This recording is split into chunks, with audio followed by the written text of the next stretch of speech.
అందరూ మర్చిపోయినారు. ఇక రేవంత్ రెడ్డి సర్కార్ని హామీల గురించి గుర్తు చేయొద్దు, ఏ సమస్య గురించి అడిగే పరిస్థితి లేదు. ఉన్న సమస్యలు కూడా పరిష్కరించే దమ్ము రేవంత్ రెడ్డి సర్కార్కు లేదు. రేవంత్ రెడ్డి సర్కార్కి ఒకటే యావ, ఒకటే ధ్యాస.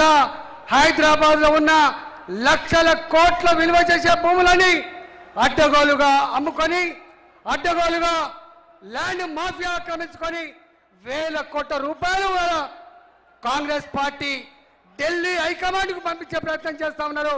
ఇవాళ ఒక బంగారు బాతుకుడులాగా కాంగ్రెస్ పార్టీకి తెలంగాణ ఇవాళ మిగిలినట్టుగా కనబడతా ఉంది. ఆనాడు కేసీఆర్ కుటుంబ పాలనతో ఎట్లా దోసుకున్నాడో, ఆనాడు ఆయన దోసుకుంటే ఇవాళ 2.5 సంవత్సరాల కాలంలో అంతకంటే ఎక్కువ దోపిడీ జరిగినట్టుగా ప్రజలు భావిస్తా ఉన్నారు. గ్రామాలకు పోతే మొక్కజొన్న రైతులు కన్నీళ్లు పెడుతున్నారు. వడ్ల కొండలని చెప్పి వడ్ల రైతులు కన్నీళ్లు పెడతా ఉన్నారు. పూర్తి స్థాయిలో రుణమాఫీ కాలేదు. ఇవాటి కూడా రైతు బంధు సంపూర్ణంగా లేదు. చదువుకునే లక్షలాది మంది విద్యార్థులు ఫీజులు కట్టలేక క్లాస్ రూములో యజమాని నిలబెడితే బిక్కు బిక్కుమంటూ ఇళ్లలోకి వచ్చి అమ్మా నాన్న చెప్పుకొని అక్కడెక్కడ ఆత్మహత్య చేసుకునే పరిస్థితి. ఫీ రియంబర్స్మెంట్ లేదు. ఇవాళ రిటైర్డ్ అయిన ఉద్యోగులకి వాళ్ళు దాచుకున్న 35 సంవత్సరాలు కష్టపడి జమ చేసుకున్న డబ్బులకు కూడా ఇలా ఆస్కారం లేకుండా పోయింది. ఒక్క మాటలో చెప్పాలంటే తెలంగాణ అప్పుల ఊబిలో కూరుకుపోయింది. రాబోయే కాలంలో ఈ అప్పుల ఊబిలో కూరుకుపోయిన తెలంగాణ మళ్ళా పాత గ్లోరీ రావాలంటే, హైదరాబాద్ తెలంగాణ రాష్ట్రం బాగుపడాలంటే భారతీయ జనతా పార్టీ మాత్రమే ఇది సాధ్యం చేయగలని చెప్పి గంటా పదంగా తెలంగాణ రాష్ట్రంలో ప్రజలు భావిస్తా ఉన్నారు. ఇంతకుముందు మనం చూసినాం ఏమిచ్చింది. ఆనాడు కూడా మోడీ గారిని హైదరాబాద్కి వచ్చినప్పుడు ఇదే ఆనాడు ఉన్నటువంటి కేసీఆర్ ఆనాడి ప్రభుత్వం ఏం ముఖం పెట్టుకొని వస్తున్నాం అని చెప్పిండ్రు.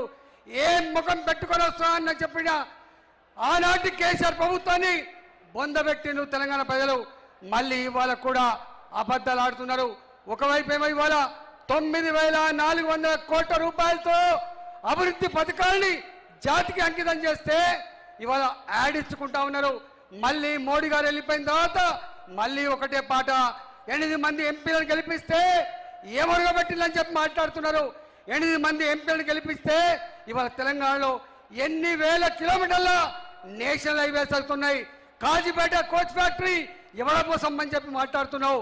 ఇవాళ గిరిజన విశ్వవిద్యాలయం కావచ్చు, ఇవాళ రైల్వే లైన్లు కావచ్చు, రైల్వే స్టేషన్ నిర్మాణం కావచ్చు. ఒక్క మాటలో చెప్పాలంటే కేంద్ర ప్రభుత్వం కనుక నిధులు ఇవ్వకపోతే గ్రామ పంచాయతీ సిబ్బందికి జీతాలు ఇచ్చే పరిస్థితి లేదు. మున్సిపాలిటీలో పనిచేసే కార్మికులకి జీతాలు ఇచ్చే పరిస్థితి లేదు. ఇవాళ ఒకటి ఇవాళ ఉత్త చిప్ప చేతికిచ్చిండ్రు. మాటల గాయడితో మీడియాని మేనేజ్ చేసి కాలం గడిపే ప్రయత్నం చేస్తా ఉన్నారు. కానీ ఇది చెల్లదు. రాబోయే కాలంలో ఎప్పుడు ఎన్నికలు వచ్చినా బెంగాల్లో ఏ తీర్పు అయితే వచ్చిందో అదే తీర్పు తెలంగాణ రాష్ట్రం కూడా పునరావృతమవుతుందని చెప్పి హెచ్చరిస్తూ ఇవాళ తెలంగాణ రాష్ట్రాల్లో కార్యకర్తలుగా నాయకులుగా మనందరం కూడా కలిసిమెలిసి పనిచేసుకొని కాషాయ జెండా గెలుపు కోసం, కమలంపు వికాసం కోసం ఇవాళ మన హైకమాండ్ తెలంగాణ రాష్ట్రంలో మన పార్టీ గెలవాలని చెప్పే సంకల్పం అవుతుందో ఆ సంకల్పానికి మనందరం కూడా కలిసికట్టుగా పనిచేసి ముందుకు పోదామని చెప్పి రాబోయే కాలంలో ఏ ఎన్నికలు వచ్చినా కూడా ఇక్కడ జిహెచ్ఎంసీ ఎన్నికలు వచ్చినా, రేపు జిల్లా పరిషత్ ఎన్నికలు వచ్చినా